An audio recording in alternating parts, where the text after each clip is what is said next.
Hawker উচ্ছেদ নিয়ে নতুন করে বড় নির্দেশ দিল হাইকোর্ট। রাজ্য সরকার ও রেলকে বড় নির্দেশ হাইকোর্টের।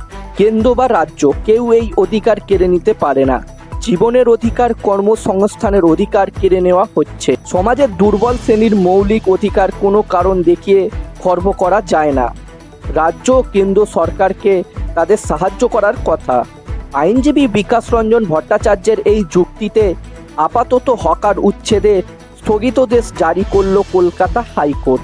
বালিগঞ্জ, বামনগাছি, বারুইপুর, ডানকুনি, গুমা, বনগাঁ, দুর্গনগর, মথুরাপুর, যাদবপুর সহ যত রেলের নোটিশ নিয়ে মামলা হয়েছে জুন মাস পর্যন্ত, সেখানে নতুন করে আগের উচ্ছেদের নোটিশ কার্যকর করা যাবে না।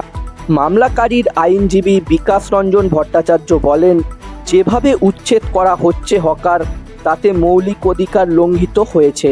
ঠেলাগাড়ি, ঝুপড়ি দোকান করে হাজার হাজার পরিবার সংসার চালাচ্ছে।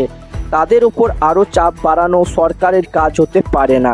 অন্যদিকে অন্যান্য মামলাকারীর আইনজীবী ফিরদৌস শামীমের দাবি, বহু ক্ষেত্রে রেল যাত্রীরা অভিযোগ করেছেন বলেই প্ল্যাটফর্ম ও রেলের জায়গা থেকে উচ্ছেদ করা হচ্ছে।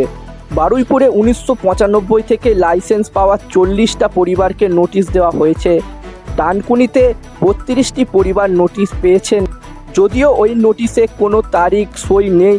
পাল্টা রেলের আইনজীবী ধীরাজ ত্রিবেদী বলেন, 1981 সালে তাদের ওই জমি কিনে নেওয়ার ন্যূনতম দাম দেওয়ার নোটিশ দেওয়া হয়।